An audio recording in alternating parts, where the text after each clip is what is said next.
Welcome to Alaska Weather, a production of Alaska Public Media and the National Weather Service, Alaska Region. Produced and broadcast daily from the studios of KAKM, Alaska Weather provides complete forecasts, public, marine, and aviation for all of Alaska.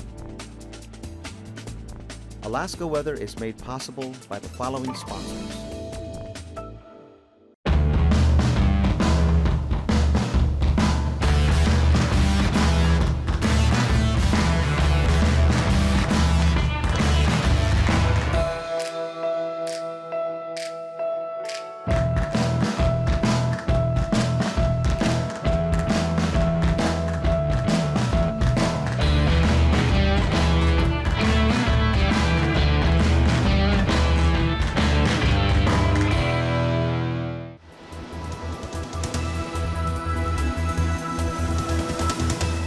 The National Weather Service. Hello and welcome to Alaska Weather. I'm meteorologist Kimberley Hoeppner, and today is Thursday, July 9th, 2015. When we're not here, you can always get our data by going to www.arh.noaa.gov or simply type in weather.gov. That's how I like to go, and just click on the destination of your choice on the map.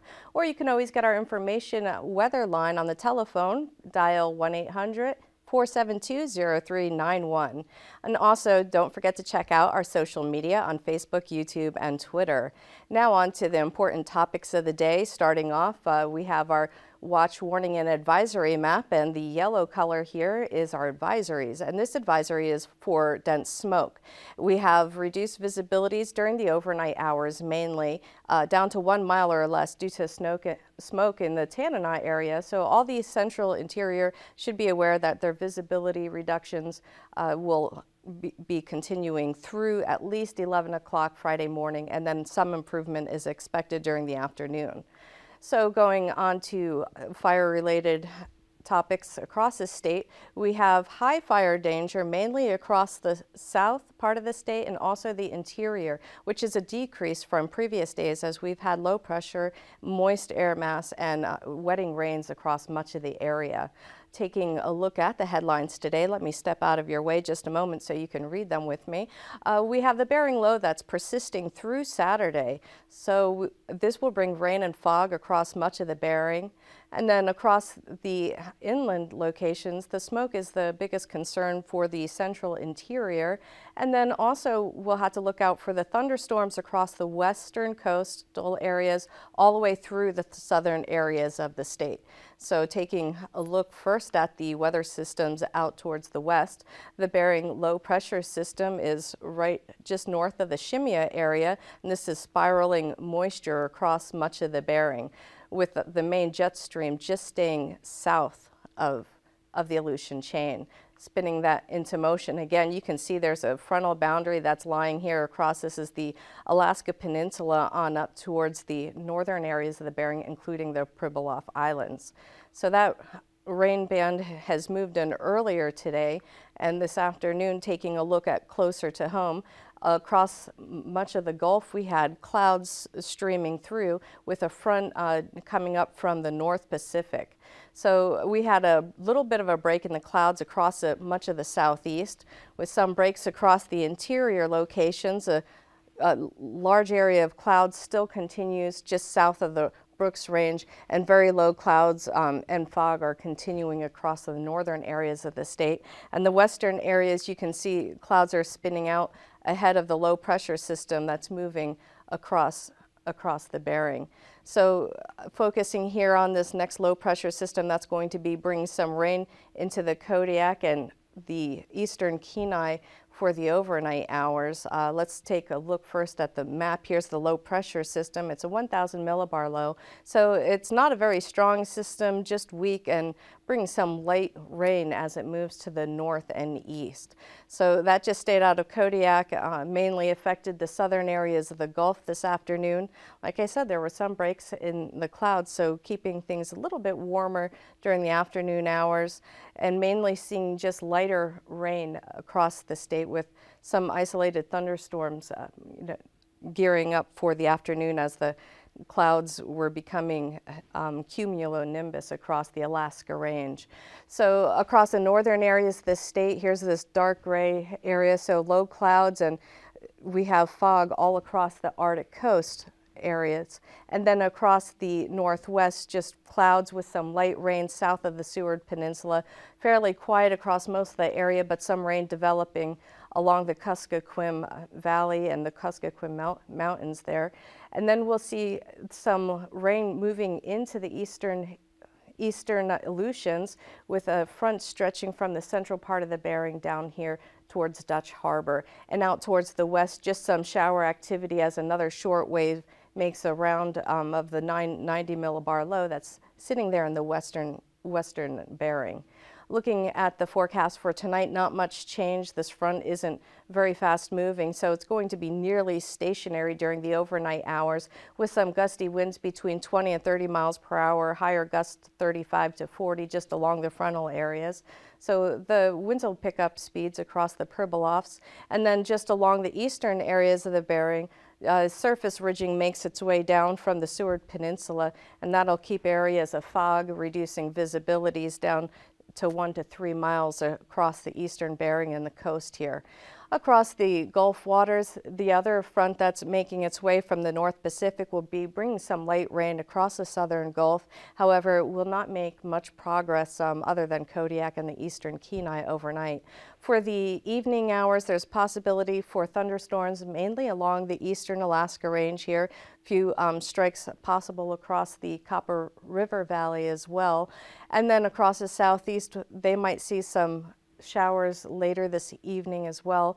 However, the northern areas of the state, they'll be mainly dry with fog reducing visibilities overnight down to 1 to 3 miles especially for the areas on the eastern Beaufort Seacoast. As we head into your day on Friday, expect more of the same as the pattern just continues. Low pressure just slowly meanders across the Gulf of Alaska, possibly brings some patchy fog along with it, and rain in the morning. It'll be greatest during the morning hours and then possible clearing during the afternoon, but still the clouds are going to stay across the southeast for you tomorrow. Lighter winds in this regime, as you know, weak low pressure and the pressure gradient across the southern areas of the state aren't very impressive. So light winds with afternoon gusts possible along areas where thunderstorms develop. A larger area of thunderstorms perhaps across the western areas of this state on over the Kuskokwim Delta and the northern, just north of that area too. Could see some intense activity if they break out of the clouds a little bit during the afternoon. So lots of energy and moisture available in that area. Gusty winds will continue across the Arctic coastal areas between 20 and 35 miles per hour through Friday, as this ridge of high pressure at the surface just kind of squeezes the gradient along the northwest coast. On over towards the west, here's that low pressure system swinging this trough. A little bit stronger winds across the Pribilof Islands staying in place. As the trough comes through, we might see some gusts across the Dutch Harbor on over towards Cold Bay and Sand Point. So look for this to pick up a little bit during the afternoon hours on Friday. Light rain will continue all across the low pressure sitting here in the western areas of the Bering. And then on Saturday, a little bit lighter on the precip across the Bering as the system begins to weaken. It's 993 millibar low. Right along the Aleutian chain here, the gradient will tighten and we'll see some stronger winds possibly here on Saturday, all across the Aleutian chain and then through the Alaska Peninsula. And looking across the Gulf waters, quieter pattern will ensue on Saturday, light winds all across the coast, and possibly some light rain tapering off as this low pressure system sits in the eastern Gulf, not really moving anywhere, and possibly looking for the system to linger across the Gulf well into your weekend. Across the interior areas of the state, a thermal trough which will keep warmer temperatures across the central interior back towards the west coast will be an area of focus for thunderstorms, especially in the evening hours. Across the northern coastal areas, expect gusty winds to continue mainly out of the east and northeasterly direction as this high pressure system is not moving anywhere and stays put. Across the Seward Peninsula, Bering Strait area, a little bit change of direction of winds here, more of a northwesterly flow. Now, on to looking at your temperatures for today. It was very uniform across the Gulf waters with temperatures in the mid-60s across much of the area. A few temperatures down in the upper 50s as rain and clouds kept them from cooling too much, with 56 at Kodiak, ranging all the way to 64 at Yakutat and up to 70 over there at Annette. But the warmest temperature this afternoon at 3 p.m., they had crept up to 71 degrees there over at Glen Allen. Taking a look at the northern tier of the state, we have a cold front that has pretty much sitting up to the Brooks Range here. So we saw temperatures only in the upper 30s to mid 40s across the northern areas of the state. Dead horses there at 39 this afternoon.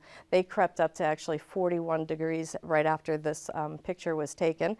And then across the western areas of the state, also in the lower 50s to mid 50s along the coast, with warmer just across the western areas of the state, the Kuskokwim Valley up into the 60s and back towards Bristol Bay. Across the Alaska Peninsula and all the Aleutians, however, they saw temperatures a little bit cooler in the upper 40s to mid 50s.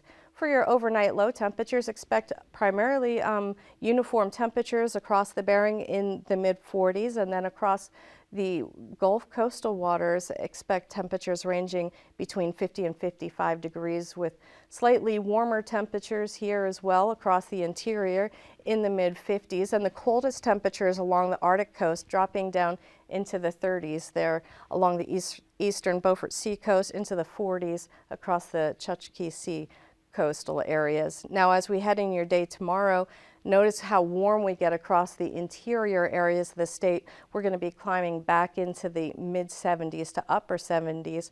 So that's where the focus is going to be for thunderstorms. So take precautions if you're out near the mountains, especially on over towards the western coast, that those areas are going to be affected during the afternoons. Now, during the daytime for the southeast, expect to get back up into the 60s everywhere and along the Gulf coastal areas. Again, the coldest along the eastern Beaufort Sea coast in the upper 30s to mid 40s, and back along all the west coastal areas, they'll be in the lower 50s, with mid 40s to near 50 degrees across much of the Bering and Alaska Peninsula, seeing into the mid 50s.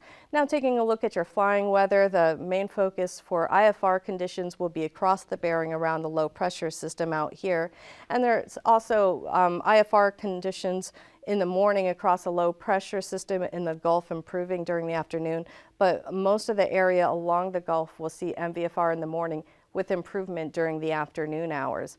Along the Arctic coast, due to the fog, that'll reduce visibilities down to IFR and MVFR during the day tomorrow. Looking at your passes in more depth, we'll see Anatuvik Pass VFR, and Adigan Pass will be also VFR condition.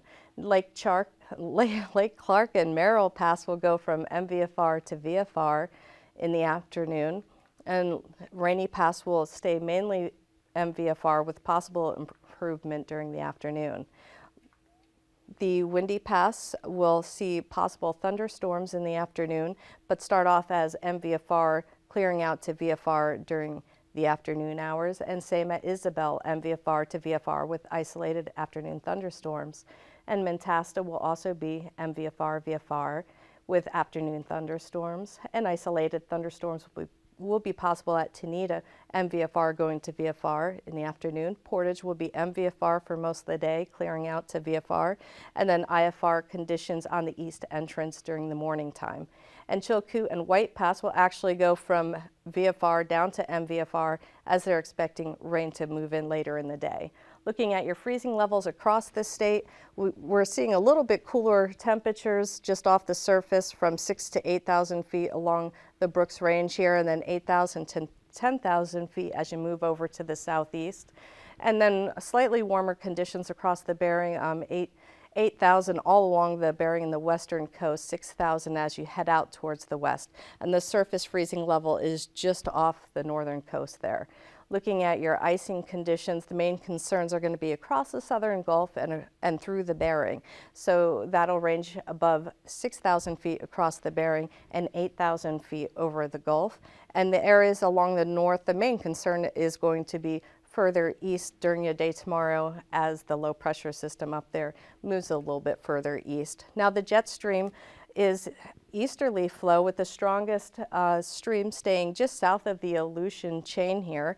And then your 9,000 level winds will keep the low pressure once again in that western Bering, with the strongest winds along the north and western side of this system. There's going to be a wave of energy that's going to help this accelerate on the backside towards Shimia. However, again, across the state, good flying conditions across the areas. The winds are going to remain relatively light with an onshore flow across the southeastern areas and a southerly flow as well across the western areas of the state, and an easterly flow just along the Arctic coast. Looking at your 3,000-foot winds, a very similar pattern, a little bit more of a directional change across the Gulf with a northerly flow behind this low pressure system with an onshore flow across the southeast, light easterly flow across the northern areas of the state, and then a change in direction here with the low pressure system to the west. Southerly flow will be strongest across the across the northern end of this low pressure system. So summing this all up, here's the turbulence, mainly below 6,000 feet, and no problems for the flying conditions for turbulence across the mainland tomorrow. So in just a minute, we'll be back with your marine forecast.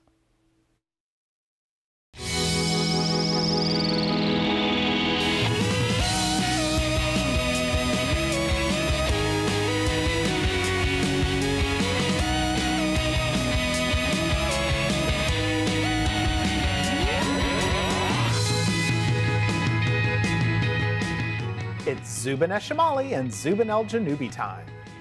Welcome to Stargazers. I'm James Albury from the Kika Silva Pla Planetarium in Gainesville, Florida. I'm Dean Regas from the Cincinnati Observatory, and we're here to help you. Be sure you know what you're seeing in the night sky when you look up. Once again, my friends, it's Zubin Eshamali and Zubin El Janubi time. So loosen up your tongue And fasten your cosmic seatbelts. let's go outside to find them. Okay, we've got our skies set up for any night during the next couple of weeks, just after dark. And if you look south, you'll see the giant fishhook-shaped constellation of Scorpius the Scorpion, followed by the teapot-shaped portion of Sagittarius. But up and to the right of the fishhook of Scorpius, you'll see two semi-bright stars with some of the strangest sounding names in the heavens, Zubin Eshamali and Zubin El Janubi. Now, in Arabic, Zubin Eshamali means the northern claw, while Zubin El Janubi means the southern claw. And about 3,000 years ago, they were the claws of the scorpion. But then Julius Caesar and his cronies came along and lopped them off, and renamed them Libra the Scales for the Roman scales of justice. Ooh, I'll bet that's smarted. At any rate, these two stars are wonderful, and although they appear visually to be the same brightness from Earth, actually they are very, very different. For instance, Zubin El Janubi is about 65 light years away from our planet Earth and shines 25 times brighter than our own sun. And it's approaching us at the incredible speed of 6 miles per second. And upon closer examination, we also find that Zubin El Janubi is not just one, not even two, but 3 stars. 2 of them so close together that they orbit each other once every 20 days. On the other hand, Zubin Eshamali, the northern claw, is over twice as far away as Zubin El Janubi, being 140 light years distant. And although it appears the same brightness as its claw companion, it's not. It's 6 times brighter than Zubin El Janubi, which means that it's over 150 times brighter than our sun. And it's speeding toward us 4 times faster than Zubin El Janubi at a rate of 21 miles per second. Furthermore, Zubin Eshamali is also at the center of a centuries-old debate. You see, over 2,000 years ago, Zubin Eshamali was listed as the brightest of all stars of the Scorpion, even brighter than Antares. A few centuries later, however, the great astronomer Ptolemy described Antares as equal to Zubin Eshamali in brightness. But today, Antares appears 5 times brighter than Zubin Eshamali. Has Zubin Eshamali dimmed in the past 2,000 years? Or conversely, has Antares gotten much, much brighter? We can't say for sure, but it's always fun to try to pronounce these two tongue twisters of summer. Absolutely. Sing out those names, Dean. You know you want to. Zubin, Zubin el Janubi, Zubin, Eshmali, Zubin. Okay, that's enough. Now, let's see what the planets are doing this week. Okay, we have our skies set for just after sunset facing west this week. And you're going to have a super opportunity to watch the planet Venus slowly pull away from Jupiter night after night following their great conjunction on June 30th. They'll both be dropping lower and lower each night and will soon disappear into the glare of the setting sun. But wait, there's more. On the night of July 18th, a slender crescent moon will cozy up with Venus and give you a triple header with Jupiter, Venus, and a skinny, slender crescent moon. And if you haven't had a chance to look for Saturn, this is a great time to find it because it will be very close to the tongue twister stars. Look into the south once again. There's the Scorpion, and off to their right, Zubin, El Janubi, Zubin, Eshmali. Don't bust a gut. They're only star names. Now, between the head of the Scorpion and Zubin el Janubi and Zubin Eshmali lies the brighter spot of light. That is Saturn. Last year at this time, Saturn was between Zubin el Janubi and Zubin Eshmali. Okay, in 1 year, Saturn has moved this far in the sky, justifying the name planet, which from Greek means the wanderers. So get outside and watch the wanderers do what they do best. And don't forget to do some Zubin Eshmaliin and Zubin el Janubiin while you're at it. It's easy to do if you remember to Keep looking up.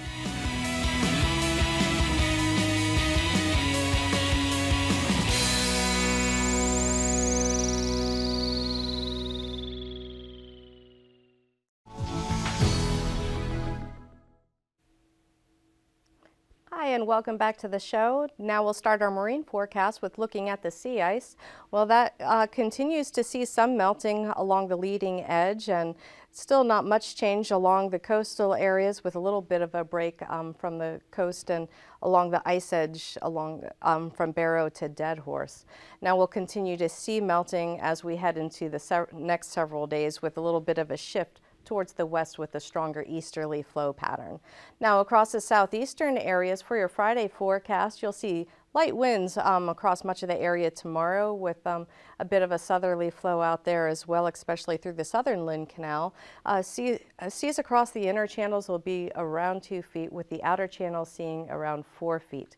As we head into your Saturday forecast, a little bit pick up in directional change with a southeasterly flow across much of the waters, and light we'll see lower sea heights as well on Saturday around 2 feet across the inner channels, slightly higher on Saturday across the outer waters between 4 and 5 feet. Looking across the western Gulf areas, we'll see light wind speeds all the way up through the Prince William Sound, and with a little bit of a southerly flow here across the Cook Inlet around 10 knots, but mainly variable conditions all across the Kodiak Island area. And we'll see seas on this day between 2 to 4 feet. The highest seas will be along the western Gulf locations. And on Saturday, not much change in the forecast. Mainly a south to southwesterly direction across the area between 10 and 15 knots. Variable here across Prince William Sound with seas at 2 feet, 4 feet across the western Gulf locations, and 3 to 4 feet across the Cook Inlet and Shelikof Strait, Barren Islands area locations. Now across the Alaska Peninsula on Friday, light winds. It's up a little bit southerly direction as you head further west along the Alaska Peninsula, between 10 to 15 knots there, and seas will be between 3 to 4 feet across the Bering side, and Pacific side will see between 4 to 6 feet. Looking at your Saturday forecast, still not bad conditions between 10 and 20 knots across the Alaska Peninsula. Bristol Bay will see seas around 2 feet, and then 4 feet across the Alaska Peninsula, with 6 to 9 foot seas across the Pacific side. Looking at your Aleutian chain for Friday, expect mainly a southerly direction along the entire chain between 15 to 20 knots, with seas between 5 to 7 feet across the Bering side and around 8 feet for the Pacific side. Heading into your Saturday forecast, more of a westerly flow across the western Aleutians, becoming more southwesterly as you head towards Dutch Harbor. Seas here will be between 6 and 8 feet across the Bering side and between 11 to 12 feet across the Pacific side. Looking at your west coast locations, between 15 to 20 knots all across the area waters here, and seas will be between 4 to 6 feet with the highest seas as you head towards the central areas of the Bering. On Saturday, a little bit of a directional change to become more northeasterly towards St. Lawrence Island all the way down to Nunivak Island, with an easterly to southeasterly flow from the Pribilofs on over towards just south of the Nunivak Island. Now, seas here will be between 3 to 7 feet, highest seas once again across the central Bering locations. Across the Arctic coast, expect winds to be a little bit gustier, mainly across the northwestern coastal areas out of the east to northeast, with a change of direction as you head towards the Kotzebue Sound. Out of the northwest, a little bit lighter there. Seas across Kotzebue will be around 3 feet, and 6 to 7 feet across the Chukchi Sea coast, and then still ice covered mainly along the Arctic. Now looking at your Saturday forecast, strong winds still across the northwest, lighter out of the northeast across the eastern Beaufort Sea coast, and a little bit stronger across the Kotzebue Sound at 15 knots out of the northwest direction. 3 feet for your seas for the Kotzebue Sound. Your northwest will be around 6-foot seas, and then of course still ice covered across the Beaufort Sea coast. And looking at your forecast once again for tonight, isolated thunderstorms mainly across the Alaska Range, including the Copper River Valley and just north. Showers tapering off along the southern edge of the Brooks Range, and fog continuing across the northwest. Light rain across the Gulf, and the front continuing across the western areas of the Bering and across towards the Alaska Peninsula on Friday. Heading into Saturday, not much change. These forecasts are to be used for planning purposes only. Call 1-800-WX-BRIEF for a formal pre-flight briefing. Always file a flight plan before you go flying. The U.S. Coast Guard Auxiliary urges you to leave a float plan with a friend or the harbor master before you go boating. Alaska Weather is made possible by the following sponsors.